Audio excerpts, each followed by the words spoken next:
Nós vamos fazer a leitura de uma das parábolas, né? Ministrada pelo nosso mestre. E vamos entender um pouco melhor o que essa parábola quer nos ensinar nessa noite maravilhosa. Mateus 13:44. Quem achou, diga amém. Amém. Quem não achou, diga, vou achar. Olha, então todo mundo achou, que coisa boa, igreja, eita igreja afiada na Bíblia essa. Eita, ou vocês não disseram com vergonha? Já achou. Eu vou acreditar que vocês acharam, tá certo? Vamos seguir, tá bom? Diz assim as Sagradas Escrituras. Glórias a ti, Jesus. O reino dos céus é semelhante a um tesouro oculto no campo, o qual certo homem, tendo achado esse tesouro, escondeu. Transbordante de alegria, vai, vende tudo que tem e compra aquele campo. E ele continua dizendo, o reino do céu também é semelhante a um homem que negocia e procura boas pérolas. Tendo achado uma pérola de grande valor, vende tudo o que possui e compra. Paizinho, esta é a tua palavra. A Bíblia diz que ela cumpre aquilo que apraz a ela. Então eu não peço que o Senhor abençoe a tua igreja, porque nós entendemos que as bênçãos do Senhor seguem aqueles que crê e vive a tua palavra. Então nós cremos que em Cristo Jesus o Senhor já abençoou os teus filhos. E a tua igreja já é mais do que abençoada. Mas eu peço ao Senhor que nos use como uma ferramenta nesse lugar. Alcança os corações, alcança as vidas e transforma esse ambiente. Que o Senhor possa encontrar o alvo necessário. Se alguém necessitando de uma cura na sua alma, que essa palavra seja suficiente para o curar. Se alguém essa noite está angustiado, que essa palavra seja suficiente para arrancar essa angústia do seu peito. Se alguém aqui neste lugar encontra-se aprisionado, que o Senhor possa trazer libertação. Eu dou uma ordem no mundo espiritual agora. Todo espírito opressor, aquele que muitas das vezes tenta roubar a tua palavra, eu dou uma ordem no mundo espiritual. Espírito opressor, sai agora, em nome de Jesus. Que a nossa mente seja cativa do Espírito Santo, para a glória de Deus. Amém. Amados, eu tenho para mim que a nossa jornada de fé, ela é um processo de conversão. Como eu vou explicar isso para vocês? Eu sei que muitas das vezes nós somos ensinados que nós se convertemos a partir do momento que levantamos a mão diante do altar e confessamos Jesus como Senhor e Salvador. Foi assim que foi passado para nós. Mas quantas pessoas fizeram esse ato de confessar e caíram, retrocederam, abandonaram a sua fé? É por isso que eu estou falando que para mim, na minha opinião, eu, Edivan, mas guiado pelo Espírito Santo de Deus, digo, a nossa vida e a convenção do Senhor em nós, ela é um processo. Todo dia o Senhor está nos transformando um pouquinho. E o Senhor, Ele nos dá esses ensinos, baseando nas Escrituras. Quando você confessa Jesus como Senhor e Salvador, Ele orienta que a sua vida, a partir daquele momento, seja governada pelo Espírito Santo. Através das Escrituras, através da palavra. Outrora, as pessoas diziam para nós que nós deveríamos buscar uma profecia boa. E às vezes a gente saía de culto em culto, de vigília em vigília, de lugar em lugar, atrás de uma profecia, uma revelação de Deus para a nossa vida. Mas os reformadores, eles vieram para nos ensinar que a verdadeira profecia é a palavra de Deus. Alguém crê assim? Amém. Então eu não preciso de um culto forte, eu preciso viver a força dessa palavra na minha casa. Eu não preciso de um culto avivado, mas eu preciso avivar a minha vida nas Escrituras. Quando eu passo a entender o poder dessa palavra para a minha vida passa a ser transformada. E eu entro dentro desse processo de libertação. E a convenção do Senhor em mim, ela vai acontecendo gradativamente.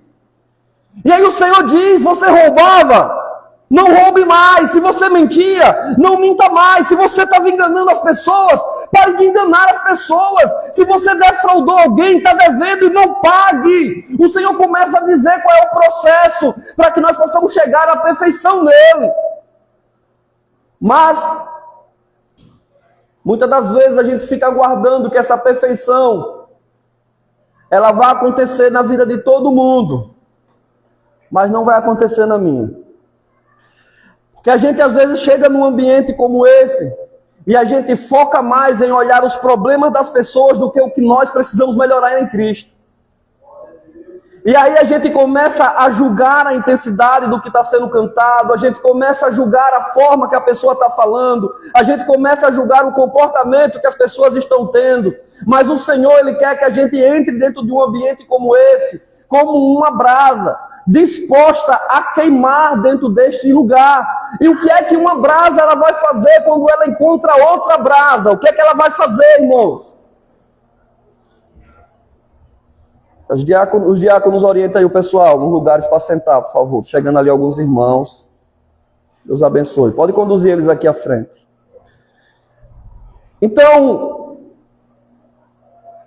quando você entende esse processo, e você entra dentro desse processo, você começa a perceber que é importante e necessário que você esteja dentro de um ambiente como esse. Porque você é uma brasa. E uma brasa, quando encontra outra brasa, vai começar a acender uma grande fogueira. E essa fogueira, quando ela se acende, irmão, e a presença do Espírito está nela, aí, meu irmão, começa a queimar tudo aquilo que muitas das vezes tem nos tirado do foco. O achismo. O achar que muitas das vezes eu posso ser alguém sozinho sem Deus. Eu ouvi uma pessoa essa semana falando para mim, e ela disse assim: pastor, o importante é que a gente entende que a igreja, que eu sou a igreja, né? E eu falei assim: meu irmão, não sei quem disse isso a você, mas quem falou te enganou.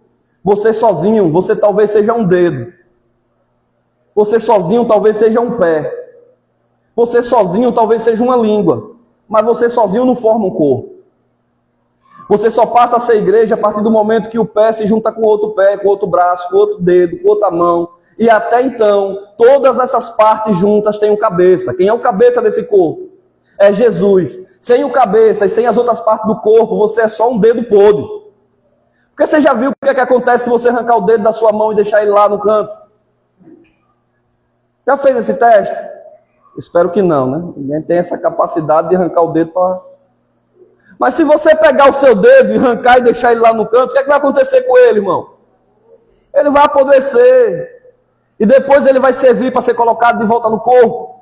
Não, ele agora vai ter que ser jogado fora. Então você sozinho, você não é igreja, você é só um dedo podre. E a gente precisamos entender isso, a necessidade que nós temos de estarmos unidos em Cristo. Unidos um com o outro e deixando o Senhor transformar a nossa vida dia após dia, para que juntos nós possamos acender uma grande fogueira para Deus e Ele possa agora derramar sobre nós as bênçãos que Ele prometeu. Sabe, irmão, outrora eu aprendi de forma errada de que evangelho é só tristeza, decepção e perda. Era assim que as pessoas me ensinavam. Eu não sei se você passou por esse processo de ensino. Eu me lembro de uma certa vez que nós, em um momento de comunhão, a minha esposa conversando com um grupo de pessoas, ela começou a rir muito ali com aquelas pessoas, e alguém foi lá e repreendeu ela, dizendo bem assim: evangelho não é pataquada para estar rindo o tempo todo. Como quem? Para você ser cristão, você tem que ser carrancudo e triste. Irmão, não é isso. A Bíblia está dizendo aqui que esse homem aqui, quando ele encontrou o tesouro que ele tanto almejava, o que foi que aconteceu com esse homem? A Bíblia diz que ele transbordou de alegria. Você leu aí na sua Bíblia? Não é? Pois leia, não? Esse homem transbordou de alegria. Aleluia. Eu não vou pedir para você falar com o irmão do lado não, porque talvez o irmão esteja chateado e pense que você está falando só com ele nesse momento. Mas eu quero que você pense em você agora. Talvez você tenha 1 milhão de motivos para estar triste. Mas a Bíblia diz que o Senhor é o tesouro que nós procuramos. E se você acha que Deus é suficiente, você tem um motivo para se alegrar. Pastor, eu estou triste porque o meu casamento não está dando certo. O seu tesouro é Deus. Pastor, eu estou triste porque eu descobri essa semana que eu estou carregando uma enfermidade. O seu tesouro é Deus. E Ele é suficiente para lhe dar a alegria que você está tanto almejando. O que é que está angustiando você? Eu falei que essa noite eu não quero que ninguém saia daqui mais angustiado, não. Esse espírito de angústia vai sair da sua vida hoje, em nome de Jesus. Irmão, nós precisamos achar essa alegria que esse homem achou. A Bíblia diz que quando ele encontrou o tesouro, ele escondeu, mas ele explodiu de alegria. Havia uma alegria nele tão grande que a Bíblia diz que ele foi e vendeu tudo que ele tinha. E vender tudo que ele tem, irmão, não quer dizer que ele agora foi viver que nem um mendigo por aí. A Bíblia, quando diz que ele vendeu tudo que ele tinha, diz assim: ele abriu mão de tudo que ele tinha para viver tudo que ele achou. Eu pego agora, irmão, porque esse tesouro que eu encontrei ele é muito importante. Então a vida que eu levava já não tem tanta importância. Eu abro mão dessa vida para viver esse tesouro. Uma das coisas que a gente precisa entender como cristão é que quando a gente acha esse tesouro, a gente descobre uma coisa que é muito importante, irmão. A gente passa a perceber que Jesus ele é tão bom que eu não valho nada. E quanto mais eu me aproximo de Jesus, eu começo a perceber o quão ruim eu sou. Mas sabe o que é interessante? É que o Senhor nos atrai, mesmo sendo tão ruim como nós somos. E Ele pega tudo de ruim que tem em nós e transforma em bênção. E aquilo que outrora é maldição, agora vai ser bênção para a vida de quem está perto de você. Ah, pastor, é porque na minha família tem uma maldição onde casamento nenhum dá certo. Essa maldição foi quebrada, o seu vai dar. Você crê nisso ou não? Essa maldição foi quebrada, talvez não deu certo até ali, irmão, mas agora Jesus quebra e você vai ser feliz no seu casamento. Aleluia. Você vai ser feliz porque você encontrou um tesouro. Ô glória! Estou começando a ver um sorrisinho, nem que seja de cantinho assim. Os sorrisos estão começando a aparecer. A angústia vai embora hoje, em nome de Jesus. Essa angústia vai embora, em nome de Jesus. Você sabe qual é o grande problema do pecado? O grande problema do pecado não é a nossa busca por prazer nele, mas é a gente se conformar com o pequeno prazer que o pecado nos dá. Sendo que o Senhor tem um prazer muito mais intenso para nós viver.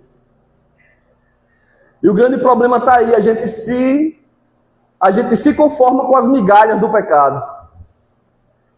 E parece que a gente fica dizendo para Deus assim: Senhor, o pecado é mais gostoso do que o Senhor. O pecado é mais gostoso do que sua presença. O pecado é mais gostoso do que sentir o Senhor quando eu canto uma canção. O pecado é mais gostoso do que quando eu escuto o Senhor falar comigo através da tua palavra.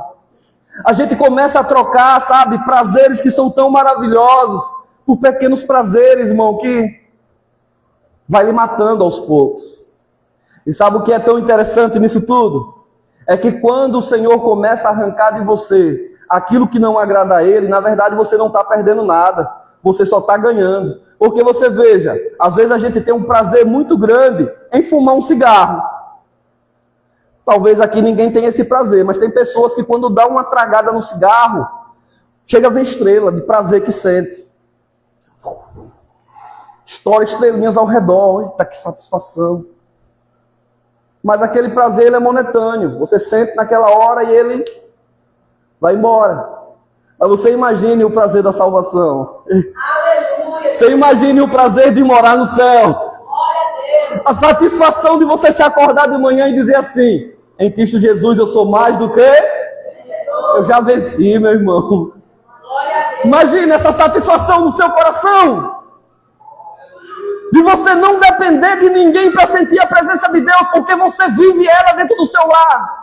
Aleluia! Imagine a satisfação de você não esperar um domingo à noite para Deus falar com você, porque você estava na sala da sua casa e essa presença invadiu a sua sala de uma maneira tal que você começou a chorar descontroladamente e as pessoas dizendo: ah, esse irmão está triste, esse irmão está angustiado. Não! Eu estou embriagado pela presença de Deus. Imagine essa presença. Imagina esse prazer, irmãos. E é esse prazer que o Senhor quer que você busque. Aleluia, Jesus. Glória a Deus. O Senhor quer que você tenha prazer nele. E que nele você encontre a satisfação. Você veja um exemplo aqui que o Espírito Santo me deu nesse momento. Você vê um grupo de crianças brincando numa poça de lama.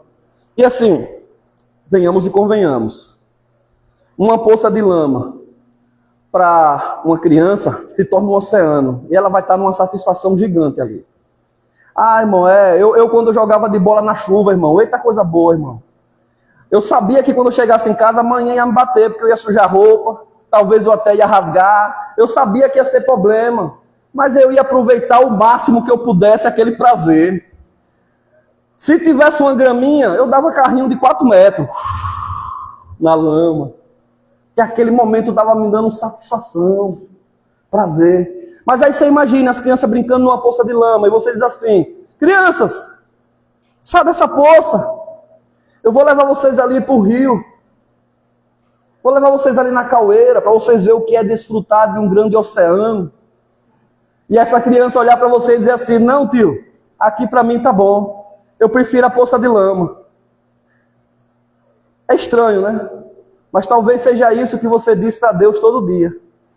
O Senhor mandando você sair dessa vida de pecado, que é uma poça que você está. Mas você dizendo para Deus assim: não, Deus, deixa eu brincar mais um pouco. Está suficiente, eu não quero o oceano. A poça para mim está bom. Deixa eu na poça. Deixa eu me comportar como um porquinho. Deixa mais um pouquinho aqui. E Deus: não, filho, eu tenho um oceano para você. Sai dessa poça. Você está se sujando. Você está rasgando as vestes que eu coloquei em você. E veja, eu dei para você vestes brancas, alvas mais do que a neve, não é assim que a Bíblia nos ensina? E você está estragando essas vestimentas com uma poça de lama. Sai dessa poça. Eu tenho um prazer maior para te dar. Eu tenho um oceano para te oferecer. Sai da poça em nome de Jesus.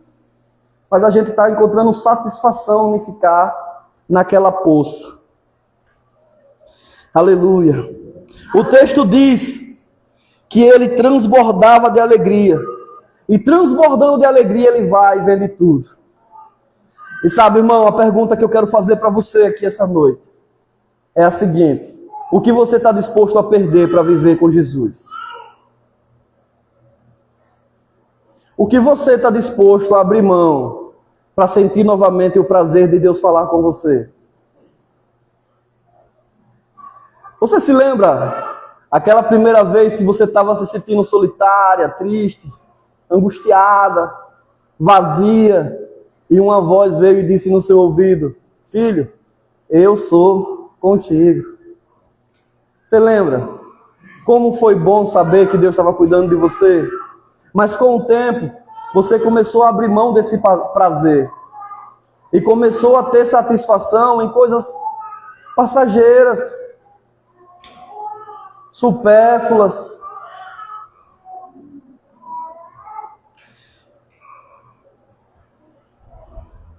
Aleluia. O texto ele fala sobre o reino dos céus. O reino dos céus é o lugar onde o Senhor tem um governo total. A Bíblia diz que ele encontrou o maior tesouro. Esse tesouro era o reino. O reino de Deus é você não tomar mais decisão para sua família, mas deixar Deus decidir o que é melhor para ela. Entregue o governo na mão do Senhor. O reino de Deus é você estar com a vontade de se explodir, largar tudo e sumir, mas você perguntar para Deus: Senhor, qual é a sua vontade para mim? O reino de Deus é você parar de agir por impulso e começar a perguntar: o que deseja, Senhor? Mas sabe, você precisa ser sincero. Você precisa ser verdadeiro. Sabe qual é o grande problema? É que a gente somos falsos até na hora de falar com Deus. Porque a gente vai diante do Senhor e a gente fala para Deus que está tudo bem. mas a gente olha para a sua face e vê que não está bem. E a gente diz, Senhor, eu estou feliz porque o Senhor é suficiente, mas você não está encontrando suficiência nele. Basta olhar para você. Basta olhar, a gente olha nos seus olhos e percebe que você não está mais tendo prazer. Às vezes você veio para a igreja porque é domingo e você precisa bater o ponto. Mas não tem prazer mais de estar num ambiente chamado igreja. E há muito tempo que você já não ouve mais Deus falar com você, mas você fica achando que está tudo bem, vai deixando as coisas passar, e quando você vai orar, você ainda mente para Deus. E encontrar satisfação no Senhor e deixar Deus governar a nossa vida, é a gente chegar diante de Deus e dizer assim, Senhor, eu vim aqui no culto sim, mas o Senhor sabe que eu não estava com vontade de estar nesse lugar, eu estou quebrado, eu estou desanimado, eu estou angustiado. Mas eu entendo que no Senhor eu vou encontrar o que eu preciso. Para onde eu vou? É só o Senhor que tem as palavras da vida eterna. A minha vontade não era estar, mas eu sei que para onde eu for, nunca vai ser melhor do que estar diante do Senhor. Isso é verdadeiro. É ser verdadeiro, sabe, irmão? É quando você chegar diante de Deus, você dizer assim, Senhor, eu não estou suportando mais o que está acontecendo dentro da minha casa. Eu não tenho mais prazer, às vezes, de estar nem no ambiente da minha casa, porque eu sento dentro da minha casa e parece que eu sou um estranho dentro do meu lar. Mas eu continuo lá, Senhor, porque eu acredito que o Senhor é o Deus da transformação. E o Senhor vai transformar aquele ambiente. E a minha casa vai ser um pedaço do céu, porque eu vou trazer o governo de Deus para a minha família. Amém? Eu quero entregar a minha família. Imagine, irmão, a sua família governada por Deus. Imagine. Imagine os seus filhos sendo governados por Deus. Sabe, a sua filha sair de casa dizendo assim, mãe, hoje eu decidi, eu vou fazer o que eu quiser. E você olhar para ela e dizer assim, você vai fazer aquilo que for a vontade de Deus, porque você não se governa. O governo da sua vida está na mão do meu Senhor. Ô glória! Você tem essa autoridade, irmão, de botar o dedão e dizer assim, você não se governa. Quem governa você é o meu Deus. Aleluia! Deixa. Entrega os seus filhos na mão do Senhor e confia. Confia, irmão. Deixa Ele governar a sua casa. Sabe, às vezes a gente vai buscar prazer em tanto lugar, a gente vai buscar prazer em um copo de cerveja, a gente vai buscar prazer em um cigarro, a gente vai buscar... Mas, irmão, eu creio que eu estou diante de homens e mulheres que um dia conheceu o santo lugar. Amém. E se você já conheceu esse lugar, você não vai ter prazer em outro, não. Aleluia. Você não vai ter, você talvez até passe por lá, mas você vai voltar, em nome de Jesus. Você vai voltar porque o seu lugar é aqui, na presença, diante do altar. Oh, aleluia! Aleluia! Vocês ainda estão comigo, irmão? Amém! Louvado seja o Senhor. Você lembra, irmão, lá do Jardim do Éden? Por que o Jardim do Éden era chamado de paraíso? Por que o Jardim do Éden era chamado de paraíso? Quem é que governava o Jardim do Éden? Era Deus. O Jardim do Éden, sem o governo de Deus, ele não é paraíso, é só um jardim. Ele só é chamado de paraíso porque o governo do Jardim do Éden estava na mão do Senhor. No Jardim do Éden as coisas não aconteciam do jeito que Adão e Eva queriam, mas era do jeito que Deus queria. O Senhor é que ditava as regras, as ordens. O Senhor dizia, Adão, nomeia os animais. E Adão ia lá e nomeava, porque lá tinha obediência. Aonde Deus governa tem obediência, amém? Lá onde Deus governa tem obediência. O Senhor fala, você obedece. Então, irmão, talvez o Jardim do Éden possa ser a sua casa. Basta você entregar o governo na mão de Deus. Pastor, mas o meu marido não é cristão. Não estou mandando você ficar pregando para o seu marido 24 horas por dia. Eu estou dizendo para você consagrar a sua casa e dizer, o governo da minha casa é do Senhor. Eu tenho um marido e eu não vou abrir mão dele. Mas o meu marido vai abrir mão da vida dele para viver a vida de Deus. Amém. Creia, irmão, creia nisso, irmão. Cadê os irmãos de fé aqui nesse lugar, hein? Quando nós não deixamos Deus governar, nós dizemos assim para Ele, seja feita a minha vontade. A gente tira o governo da mão do Senhor. Tem muito cristão que deveria andar com uma camisa escrita assim, olha, que não seja feito do seu jeito, Deus, mas do meu. Tem cristão que deveria andar com uma camisa assim, porque ele não deixa Deus governar. Porque a gente acha que Deus ele só é bom enquanto ele está fazendo aquilo que me agrada. E às vezes Deus ele começa a arrancar umas coisinhas de nós que dói. E quando começa a doer, sabe o que é que a gente faz? Deus, assim não, Senhor, eu quero servir ao Senhor, mas eu não estou mais aguentando. Deus, filho, só foi uma apertadinha que eu dei, para ver onde é que estava seu coração. E na hora que eu tentei descobrir onde é que estava seu coração estava em todo lugar, menos em mim. Você estava buscando prazer em coisas desse mundo. Você estava buscando prazer em conversas momentâneas. Mas você parou de buscar prazer em mim. E o Senhor dizendo, deixa eu governar. Mas quando você deixar eu governar, eu quero que você entenda. Eu vou ter que tirar umas coisas que você não quer que tire. Sabe quando eu fui perceber como doía entregar o governo na mão de Deus?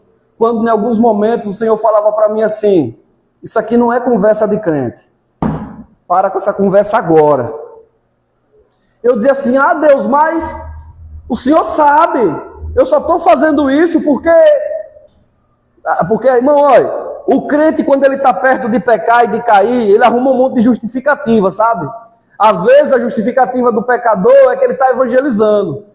Quantos pecadores você já viu evangelizando e daqui a pouco esse evangelismo transforma num negócio que não deveria ter se transformado?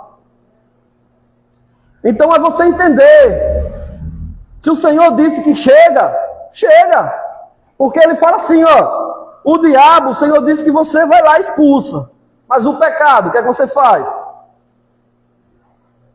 Cadê os crentes? O que é que a gente faz com os pecados?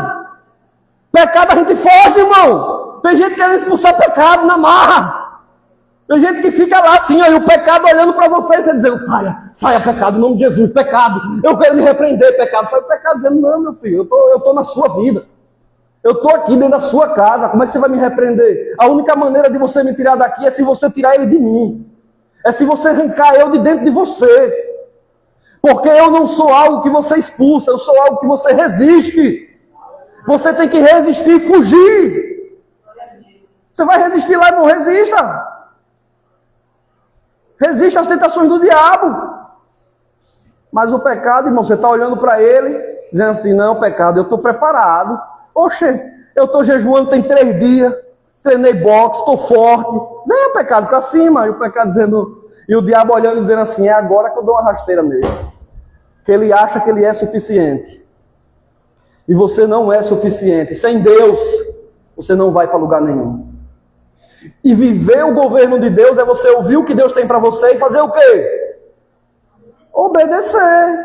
Porque o jardim do Éden, ele só era paraíso porque tinha o governo de Deus. E como eu falei, se Deus governa, tem obediência. Então Deus diz, isso aqui não pode. Aí você vai retrucar. Mas Deus, olha, Deus, preste atenção, deixa eu mostrar para o Senhor. Não, filho, eu já disse que não pode. Você está querendo me ensinar como é que você vai fazer? Não, obedeça. Obedeça. Eu estava conversando com o pastor Marcelo essa semana sobre o filho dele, né? E ele conversando comigo, né? Falando assim, rapaz, eu achei tão engraçado, porque meu filho estava conversando comigo sobre a luta dele com a pornografia. E ele dizendo, pai, é um negócio engraçado, porque eu digo que eu não quero, eu paro, mas quando o senhor e mamãe saem de casa, eu abro essa porcaria desse negócio de novo no celular. Aí ele disse que estavam conversando no sofá, e daqui a pouco o menino se levantou, pegou o celular e arrumou na parede. Bah! Aí Marcelo se assustou. Disse, oxê, que foi isso? Ele falou, se eu não consigo resistir ao celular, pelo menos quebrar eu consigo. Vou ficar sem celular até quando eu perceber que eu consigo ter um celular sem precisar acessar essas coisas. Aleluia. O menino foi radical, sim ou não? Mas para ele foi necessário. Talvez o pai não tenha entendido. Você talvez esteja pensando, ele estava endoidando. Mas ele viu, era necessário ele fazer aquilo. Às vezes é necessário que Deus quebre algumas coisas, irmão. Às vezes Deus precisa quebrar o seu ego um pouquinho. De vez em quando Deus precisa pegar você e arrumar na parede para ver se quebra um negocinho que tem aí dentro. Ah, pastor, não fala um negócio desse não, porque arrumar na parede vai doer. É melhor que doa e depois passe, do que você viva uma satisfação que vai lhe levar para o inferno, meu filho.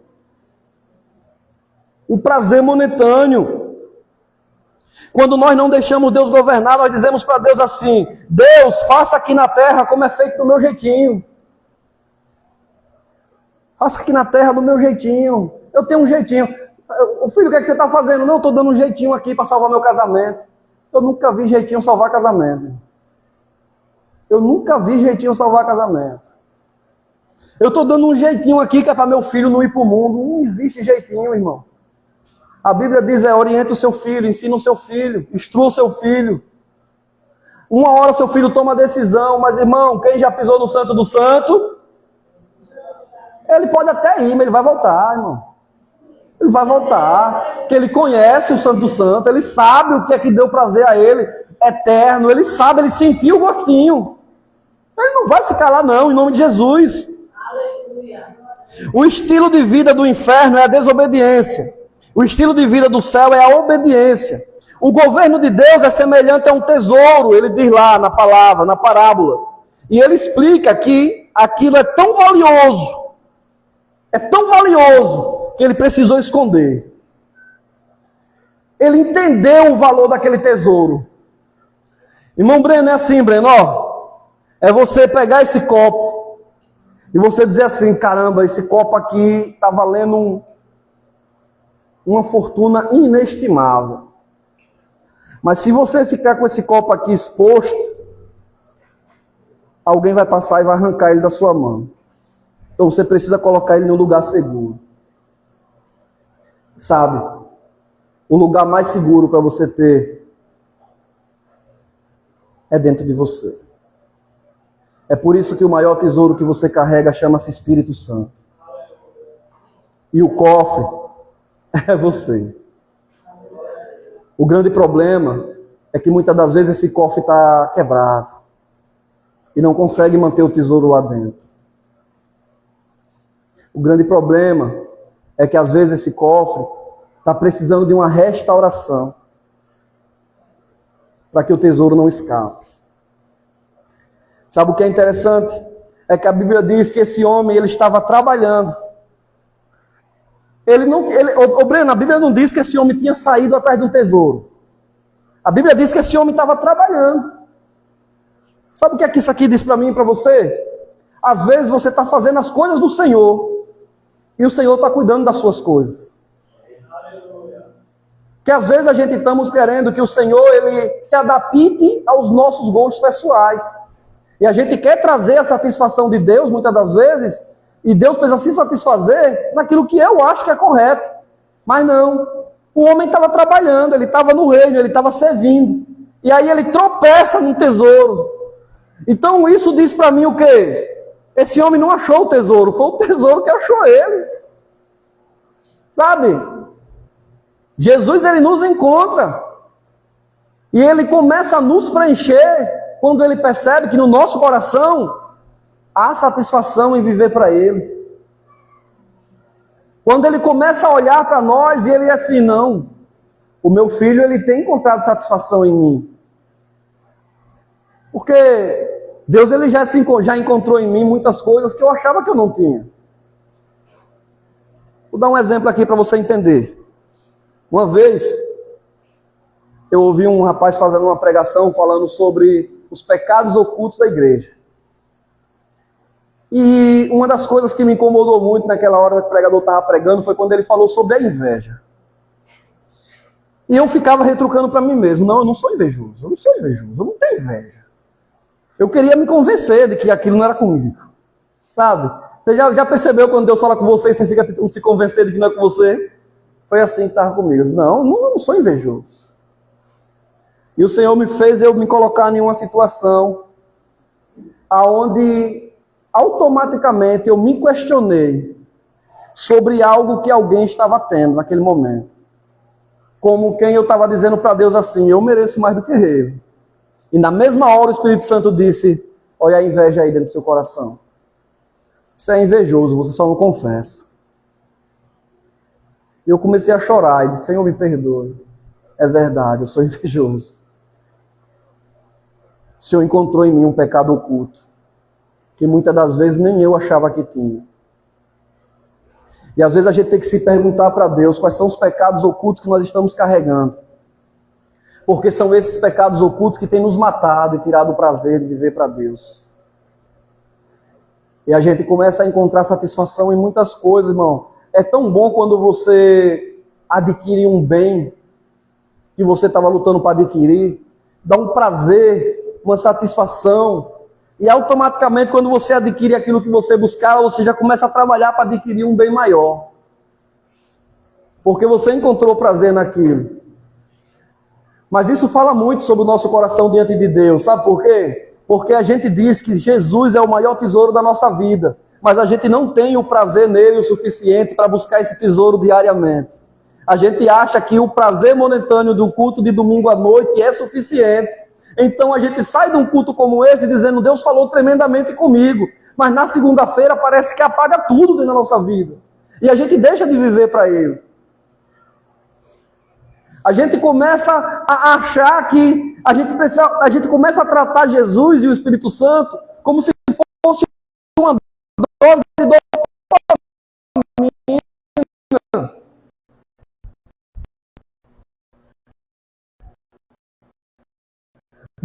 Dopamina é uma coisa que é organismo para dar uma ação do uma dose maior. E a gente fica buscando essa dose. Aí a gente vem assim, quem vai pregar esse domingo? Eu estou aqui no adrenalina, Deus vai falar comigo, oh, glória, hoje Deus vai descer nesse lugar. Aí talvez a pessoa que vai pregar frustra todas as suas expectativas. A palavra não é do jeito que você queria. Deus, ao invés de satisfazer a dopamina que você estava precisando, Ele lhe dá um confronto tão grande que você sai chateado com o pregador.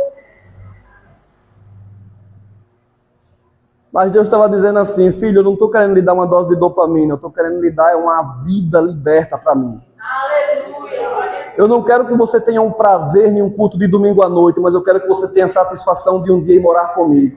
Você precisa se contentar e entender, eu sou suficiente para você. É isso que Jesus precisa encontrar em nós. Aleluia! Vamos lá, irmãos. Nós só conseguimos valorizar um tesouro se verdadeiramente nós entender quão valioso esse tesouro é. Você veja com o Senhor, quando Ele dá uma outra parábola, Ele fala que nós não deveríamos jogar pérola aos porcos. Por quê? Deus lançando pérolas, e a gente pegando e dizendo assim, essa eu não quero. Essa eu não quero, essa palavra não era para mim. Essa eu não quero. E aí o Senhor dizendo, mas filho, isso aqui é um tesouro tão lindo, tão maravilhoso. Isso aqui é um tesouro tão precioso. Isso aqui é algo tão importante. Que se você não quer, eu preciso buscar alguém que queira. Eu não vou ficar jogando para quem não quer. Porque eu não posso ficar lançando pérola aos porcos. E irmão, essa palavra é muito dura. Sabe por que ela é muito dura? Porque quando o Senhor estava falando dessa parábola, talvez o porco era eu. Eu vou direcionar para mim, porque se eu disser que talvez o porco seja você, você não quer voltar no domingo que vem. Então, o porco talvez fosse eu. O Senhor dizendo assim, não adianta não. Você não quer ser mudado. Eu falo com você e você entra por aqui, sai por aqui. Eu não vejo nada que mostre uma satisfação em você. Você parece que já não tem prazer mais de me ouvir. E você está procurando mais uma dose extra. Você está viciado em uma pregação que satisfaça o seu ego. E você fica aí torcendo e esperando que o pregador diga assim, essa semana você vai vencer. Receba a chave da sua casa própria. Que esse carro vai chegar na sua porta. E aí você diz, oh glória, eu recebo, aleluia. Mas o Senhor hoje trouxe eu aqui, sabe para dizer o que para você? Arrependa-se. E volte ao primeiro amor. Porque se você não tiver satisfação nele, você não vai encontrar satisfação em mais ninguém. Aleluia. Toda honra e glória seja dada ao Senhor. Nós só conseguimos valorizar um tesouro se verdadeiramente nós entender quão valioso ele é. Sabe, uma vez eu ouvi uma pregação de uma menina chamada Tamires Garcia, e ela disse nessa pregação assim: só existe um tipo de cristão. Que tipo de cristão é esse? Aqueles que se humilham. Quando você começa a ler o Sermão do Monte, ele começa dizendo assim: bem-aventurado são aqueles que são humildes de espírito. E quando você vai ver a tradução dessa palavra, ele está dizendo assim, ó, bem-aventurado é aquele que se comporta como um mendigo, deitado no chão pedindo uma esmola. E na nossa cultura, irmão, isso não seria nada bom.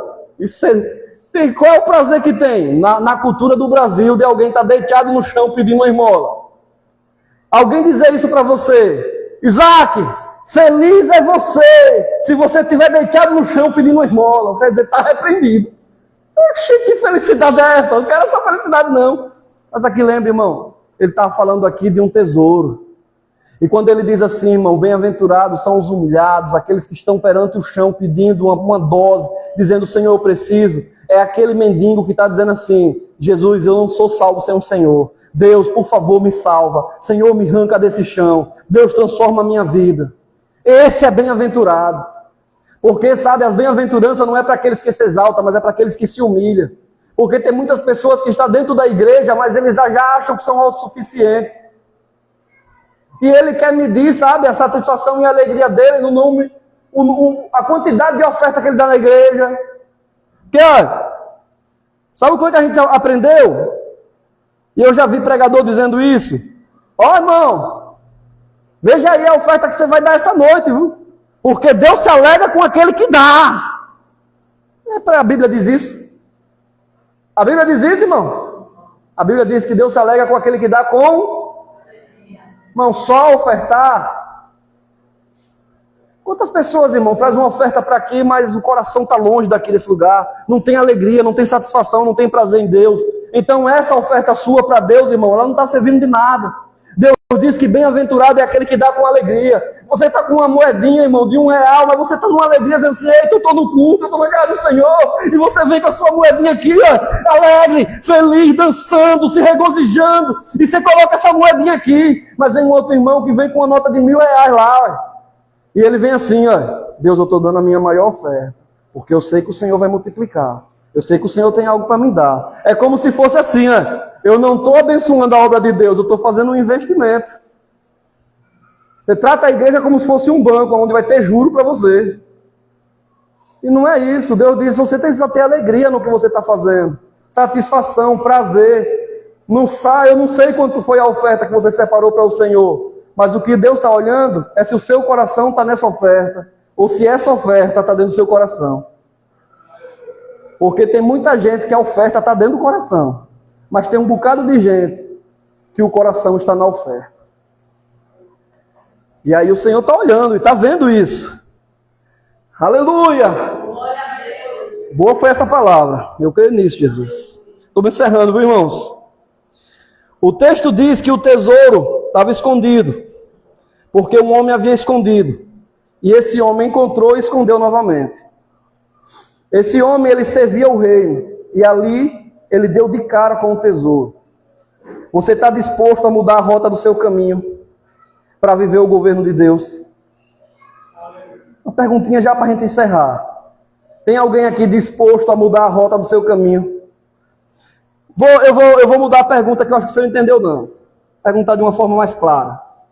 Você está disposto a deixar de ser ignorante para Deus governar a sua vida? Aleluia. Você está disposto a deixar de ser mentiroso para Deus governar a sua vida? Você está disposto a deixar de ser desdrobeiro, irmão? Porque, irmão, crente e desdrobeiro é um negócio terrível. Você está disposto a deixar de ser desdrobeiro? Porque às vezes você não mente, mas você fica escondendo as coisas. Desdrobeiro, irmão, desdrobeiro. Você está disposto a deixar? Você está disposto a quebrar o seu orgulho? E muitas das vezes chegar diante de Deus e dizer assim, Senhor, o problema sou eu. Está disposto para Deus governar a sua vida? Quando você lê João 3, a Bíblia diz que Nicodemos, ele foi de noite escondido falar com Jesus. Nicodemos, ele se comportava como muitos crentes têm se comportado. É o cristão 007. Ele é cristão, mas ele não quer que ninguém saiba que ele é. Ele foi de noite escondido. Ele não queria que ninguém soubesse que ele era cristão, né? Então ele foi procurar Jesus, olha. Disse, Jesus, eu preciso saber de um negócio. Olha, ninguém está sabendo não, é só eu e o Senhor aqui, viu? Como é que eu faço, Jesus, para poder ir morar com o Senhor no céu? Aí Jesus foi lá, irmão, e entrou, olha, com 2 pés nele. Disse assim, irmão, você tem que nascer de novo. Você tem que nascer de novo. Por que você tem que nascer? Por que eu tenho que nascer de novo? Você não está nem disposto a que os outros saibam que você me serve? Você veio de noite escondido? Tem crente, irmão, que está estudando na escola há 5 anos e ninguém sabe que ele é cristão. Tem pessoa que trabalha na empresa e ninguém sabe, irmão. Aí chega um momento ali, aí é uma revelação espetacular. Você vai ver, poxa, irmão, eu abri seu Instagram e você é crente? Do nada assim, poxa, você é crente? Aí você fica até com vergonha, né? Porque você já tomou tantas atitudes ruins, que você diz assim, eu vou para a igreja, né? Eu vou para a igreja, eu estou indo para a igreja, né? Você nem disse que é crente, né? Que você quer viver uma vida escondida do Senhor. E Deus, Ele quer que a gente, sabe, muitas das vezes abra o nosso coração diante dEle. Se humilhe. Porque a Bíblia diz que os humilhados serão exaltados. Às vezes você vai passar por algumas situações que não é a mais confortável, mas é a que Deus quer que você passe para você amadurecer. E Ele vai permitir que você passe. Não é que Deus tem prazer em ver ninguém sofrer, mas muitas das vezes, irmão, irmão, o negócio que é interessante. Aconteceu comigo, eu sei que nunca acontecerá com vocês. Quando eu fiquei desempregado, irmão, pense num homem de campanha de oração. Era eu desempregado? Campanha de 7 dias para as portas se abrir. Era campanha de meia-noite para Deus mostrar uma porta. Eita, homem que gostava de orar e viver de campanha, era eu. Aí as portas se abrem, irmão, as campanhas acabam. As campanhas acabam. A porta se abre. A vida de oração diminui. Então sabe o que é que Deus, muitas das vezes, Ele vai permitir que você passe por uns apertinhos? Porque Ele sabe que você só consegue estar perto dEle quando o negócio está doendo. Aí Deus diz assim, eu deixei ele no conforto, coloquei ele numa situação confortável. E sabe o que foi que Ele fez? Ele disse que não tinha mais tempo de ir para a igreja. Eu coloquei ele no conforto, mas sabe o que foi que Ele fez? Ele tem tempo para tudo, menos para mim. Vamos apertar um pouquinho? Dar uma rochadinha? É para ele voltar. Eu estou com saudade de ouvir sua voz, filho. Nunca mais você foi para o quarto chorar e falar comigo? Ah, já sei. É porque não está doendo, né? Vou deixar doer só um pouquinho. Você ir para o quarto chorar. Deus tem prazer nisso? Não. Mas é melhor que muitas das vezes você venha chorando do que você vá para o inferno sorrindo. Melhor você estar perto do Senhor chorando do que no inferno sorrindo. É a 3ª vez que eu digo que vou encerrar, então agora é de verdade. Tá certo?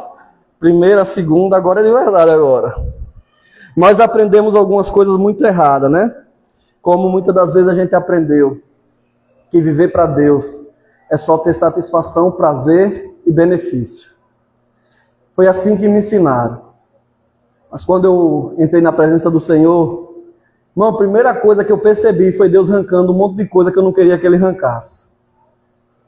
Amizade. Então tem amizade que a gente não quer abrir mão, não. A verdade é essa, irmão. Tem amizade que a gente não quer abrir mão. E a gente inventa um monte de desculpa para não abrir mão. E eu não estou falando que você tem que pegar seus amigos e abandoná-los e sair de perto deles e tirar, não. Mas tem uma coisa que você precisa analisar. Se o seu amigo está levando você mais para o mundo do que você levando ele para perto do Senhor, esse não está sendo um bom amigo. E tem pessoas que levam você mais para a vida que ele está vivendo do que você traz ele para a vida que você vive. Porque o amigo chega para você e diz assim, vamos para a praia? Aí você, vamos, quando? Domingo, que hora? 4 horas da tarde. Aí você diz assim, mas a gente volta às 6 para ir pro culto, tá certo? Ah não, pô, chegou na praia, vai voltar? Deixa para ir domingo que vem. Aí quando era no domingo que vem, você diz assim, olha, você falou que se eu fosse para a praia, você vinha para a igreja comigo. Não, pô, outro dia a gente vai.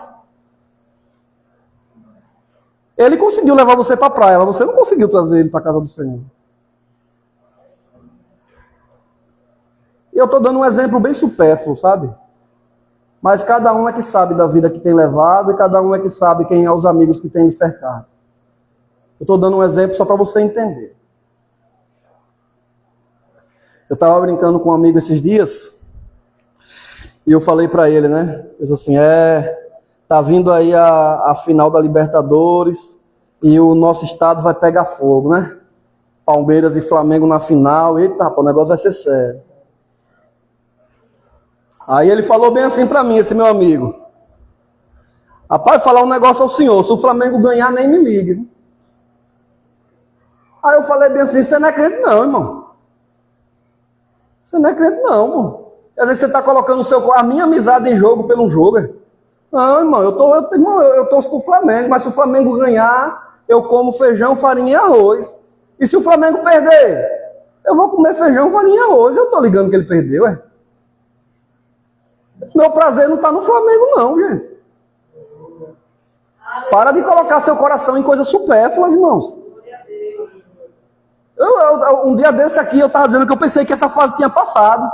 Um dia desse eu vi os irmãos botando bem assim no Instagram deles, assim, olha, quem matou Odete Roitman? Eu não sabia nem quem era Odete Roitman. Quem é essa mulher? Eu fiquei perguntando, né? Eu fiquei me perguntando, eu disse assim, eita Jesus, quem é Odete Roitman? Quem foi que matou essa mulher? Eu não assisto novela, eu não sabia o que era. Aí foi que alguém me orientou, falou assim, não, pô, Odete Roitman é a mulher da novela, velho. Eu falei, tá, e o povo me assustando, pensando que tinham matado uma pessoa lá. Misericórdia. Veja, irmão, a gente coloca umas coisas que a gente coloca o nosso coração em situações. Eu não estou falando que você não pode assistir uma novela, não, irmão, assista. Uma hora ou outra, para você ter um momento de lazer, um momento. Mas, irmão, não coloque seu coração naquilo, não. Porque se você não assistir o capítulo, você morre, pelo amor de Deus. Coloque seu coração nessas coisas, não. Tem gente que perde amizade por causa dessas coisas. Tem gente que trata os outros com indiferença por causa de coisas assim. Não façam isso. Tenha prazer em Deus. Busque seu prazer em Deus. E coloca toda a sua satisfação nele. Deixa Deus governar a sua vida. Nós precisamos ter o prazer e perder certas coisas. Pois às vezes é necessário perder um pouco para ganhar muito. Vai ter dias que Deus vai precisar fazer a gente ter umas perdazinhas.